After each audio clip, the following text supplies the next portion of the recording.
जी, क्रांति शांति की नई तारीख का इंतजार हर किसी को है, लेकिन इस बीच एक बड़ी खबर है और आज हम वर्चुअल स्क्रीन पर आपको ब्रेकिंग न्यूज नए तरीके से दिखाने जा रहे हैं। देखिएगा आप, किसान आंदोलन का आज 11वां दिन है। कृषि कानून को वापस लेने पर ही किसान अड़े हैं। जितनी भी ब्रेकिंग न्यूज आपकी टीवी स्क्रीन पर है, सिंगू बॉर्डर पर किसानों की बड़ी बैठक अभी भी जारी है। बैठक में किसान ये तय कर रहे हैं कि आगे की रणनीति क्या बनाई जाएगी। 8 दिसंबर को किसानों ने भारत बंद बुलाया है। ये बड़ी खबर ब्रेकिंग स्क्रीन आपको बता रही है। 9 दिसंबर को फिर से सरकार और किसान के बीच में बातचीत होगी। इस वक्त की बड़ी खबर है, मांगे पूरी होने तक बॉर्डर पर किसान जमे रहेंगे, ये फैसला किया गया है। और किसान ये कह रहे हैं, तीनों कृषि कानून वापस लें, इससे कम पर बातचीत नहीं बनेगी, वरना यही बैरिकेडिंग रहेगी, इसी तरह से आग लगी रहेगी, इसी तरह से ब्रेकिंग न्यूज आती रहेगी। क्योंकि किसान बनाम सरकार के बीच की जो लड़ाई है ना, ये अब निर्णायक मोड़ तक आ गई है। अब कुछ तस्वीरें आपकी टीवी स्क्रीन पर उतार करके हम दिखाते हैं कि 5वें दौर की बातचीत फेल हो जाने के बाद किसानों के दिल और दिमाग में क्या चल रहा है। 8 दिसंबर को किस तरह से भारत बंद का ऐलान किया गया है और 8 दिसंबर वो तारीख है। स्क्रीन पर तस्वीरें पीसीआर टीम प्लीज उतारिए। 9 दिसंबर को अगली मीटिंग होने वाली है। फाइनल मीटिंग में क्या होगा या फिर नहीं, ये तो नहीं पता, लेकिन उससे पहले किसानों ने 8 दिसंबर को शक्ति प्रदर्शन करने का फैसला किया है। शक्ति प्रदर्शन में किसान यही दिखाना चाहते हैं कि असल में उनकी ताकत क्या है और ताकत के जरिए कैसे सरकार अगर यू टर्न नहीं ले रही है, सरकार अगर जिद पर अड़ी है, तो फिर किसान भी ये चाहते हैं कि कश्मीर से लेकर के कन्याकुमारी तक, डिब्रूगढ़ से लेकर के रण ऑफ कच्छ तक पूरी तरह से भारत बंद करेंगे। देश भर के किसानों का आह्वान किया जाएगा कि अपने अपने राज्यों में भारत बंद में शामिल रहें। ये अभी की बड़ी खबर है। लेकिन इसके अलावा सिंगू बॉर्डर पर क्या चल रहा है, अलग अलग आपको 12 तस्वीरें हम दिखाते हैं। 12 तस्वीरों के जरिए आप समझ पाएंगे पहले दिन से लेकर के 11वें दिन तक आज भारत कहां पर खड़ा है। पहला दिन यानी 26 नवंबर 2020।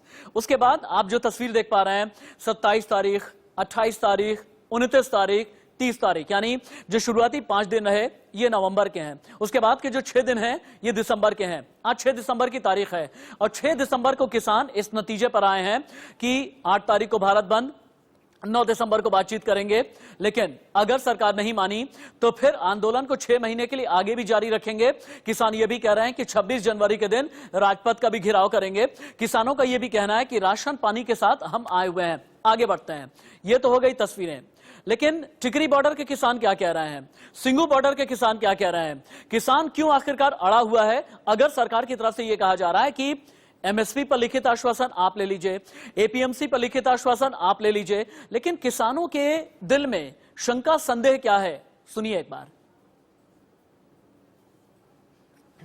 समूचा ग्रामीण तो लाके शहरी लगा के सब कुछ जाम होएगा। 9 तारीख में सरकार को मानना पड़ेगा, क्योंकि सरकार देखती है कि किसान क्या करते हैं। 8 तारीख को सरकार को पता लग जाएगा कि आगे होने वाला है क्या। सरकार आगे से आगे टाइम दे रही है, ये एक जिद्दी प्रवृत्ति इनकी बन चुकी है।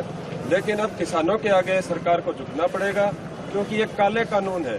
इसको हम फार्मर्स के लिए डेथ वारंट भी कह रहे हैं, और जब तक ये सरकार नहीं मानेगी तब तक हम पीछे हटने वाले नहीं है। तरीक पे तरीक डाली जा रहे हैं, ये हमारा आंदोलन खराब करेंगे। हम चाहते हैं शांतिपूर्ण हमारा आंदोलन चलता रहे, लेकिन ये हमको सरकार भड़काएगी और भड़काना चाहती है, लेकिन हम फिर भी शांति से बैठेंगे और बैठे रहेंगे यहाँ पर। किसान यूनियन जिंदाबाद। बार बार मीटिंगें कर रहे हैं हमारे लीडर के साथ। जो मीटिंगें कर रही हैं ने उनका रिजल्ट कोई नहीं निकलता है। जो कानून एक बार कह दिया हमारे लीडरों ने भी या तो हाँ करो या ना करो, हाँ ना दा बैर साडा।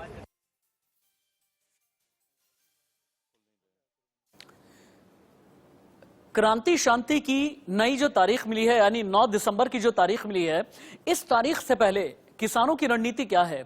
सिंगू बॉर्डर पर, टिकरी बॉर्डर पर, दिल्ली यूपी बॉर्डर पर, नोएडा दिल्ली चिल्ला बॉर्डर पर, यह सब कुछ आपके लिए जानना बहुत जरूरी है। अगर आप दिल्ली में रहते हैं, एनसीआर में रहते हैं, यानी गुरुग्राम, नोएडा, ग्रेटर नोएडा, फरीदाबाद, गाजियाबाद, अगर यहाँ के आप निवासी हैं तो आपके लिए जानना जरूरी है कि किसानों का अगला एक्शन क्या होगा। ये जानने के लिए एक दूसरे स्टूडियो में आपको लेकर के चलता हूं, जो हमारा इंफोग्राफिक स्टूडियो है। जाने आप, 8 दिसंबर को भारत बंद का आह्वान किया गया है। देश भर में किसानों का आंदोलन होना है। नए कानून की वापसी तक ये आंदोलन चलता रहेगा। ये किसानों ने कह दिया है।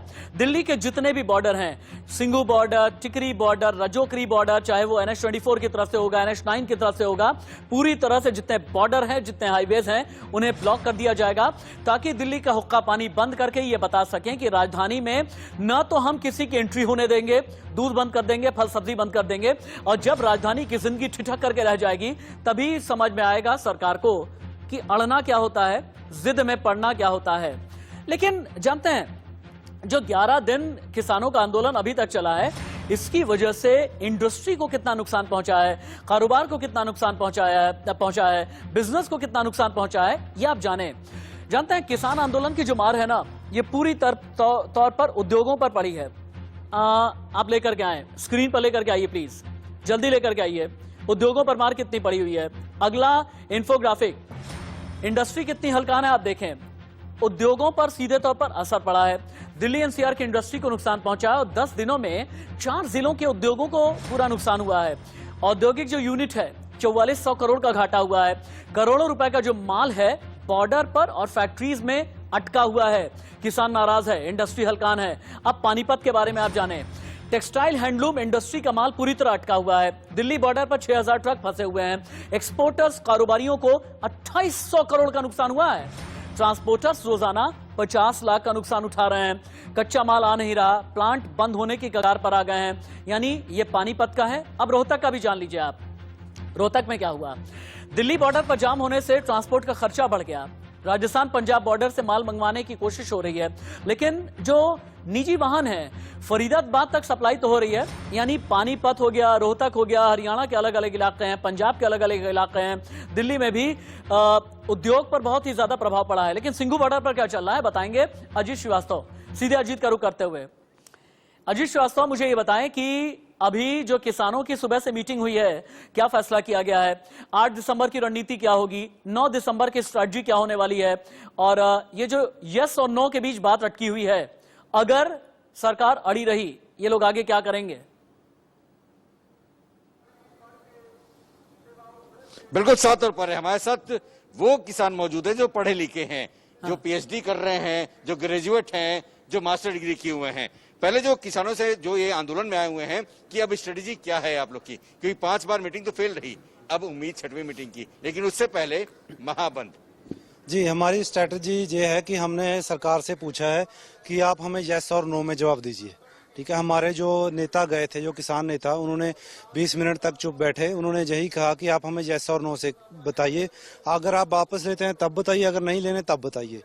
और हमारी स्ट्रेटजी क्या ये है कि कल को हम जो प्रदर्शन करेंगे, ये पुतले फूकेंगे अडानी, अंबानी, मोदी जी सभी के। कल यानी सोमवार को 7 तारीख को। और कितने बजे? कल हम 8 से 9 तक सारा दिन ही चलेगा। पूरे पंजाब में जहाँ जहाँ भी हैं वहाँ पर हम प्रदर्शन करेंगे, जो हमारे भाई बहन जो गांव में हैं, पटियाला में, पंजाब में, जहाँ पर भी हैं। और 8 तारीख को हम पूरे भारत बंद की कॉल है, उसको हम अच्छी तरह से कामयाब बनवाएंगे। और उसके बाद जो 9 तारीख की मीटिंग है, आपके जरिए मैं ये जानना चाह रहा था ना, नेताओं ने कहा है कि अगर संभव हो, मैं दोबारा 1 मिनट के बाद आपके पास में आऊंगा, अगर संभव हो जितने भी आंदोलन के रंग हो वो रंग दिखाइए। किस तरह से रजाई गद्दे लेकर के आए हैं, कैसे किचन यानी रसोई बनाई गई है, कैसे बच्चे ऑनलाइन पढ़ाई कर रहे हैं। निहंग सरदार, सिंघू बॉर्डर पर जितने भी निहंग सरदार हैं ये इकट्ठा हो गए हैं 8 तारीख के लिए, चूंकि ये बड़ा बंद है। और निहंग सरदारों के जितने भी रंग हैं ये भी देखना चाहेगा हिंदुस्तान। लेकिन उससे पहले दिल्ली यूपी बॉर्डर चलते हैं। जतिन गोस्वामी लाइव हैं।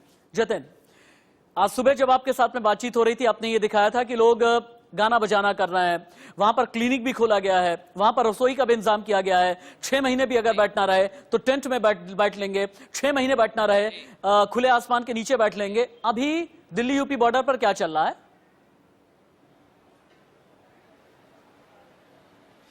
देखिए, दिल्ली यूपी बॉर्डर पर फिलहाल वार्ता चल रही है। अलग अलग जगहों पर किसान बैठे हुए हैं और वो अलग अलग वार्ता कर रहे हैं। सीधे उनसे पूछ भी लेते हैं। मैं ये दिखाता हूँ, देखिए इस तरह की गाड़ियां लेकर आए हैं। मुझे गर्व है कि मैं अन्नदाता हूँ। और इस गाड़ी में अंदर मैं अगर दिखाऊं तो रहने बैठने का भी इंतजाम वो करके आए हैं। और थोड़ी देर पहले मैंने एक रिपोर्ट भेजी, राशिद जी वो आप दिखाइएगा बाद में, कि कैसे यहाँ पर जब उनके पास मोबाइल चार्जिंग की व्यवस्था नहीं थी तो उन्होंने एक सर्किट बिजली की तारों में से खुद ही देसी इंजीनियरिंग करके जुगाड़ बना दिया। तो ये भी एक किसान है जो इस तरह से अपना पूरा इंतजाम कर रहे। सीधे पूछ लेते हैं, 8 दिसंबर और 9 दिसंबर बहुत महत्वपूर्ण है, आप लोगों की तैयारी क्या है?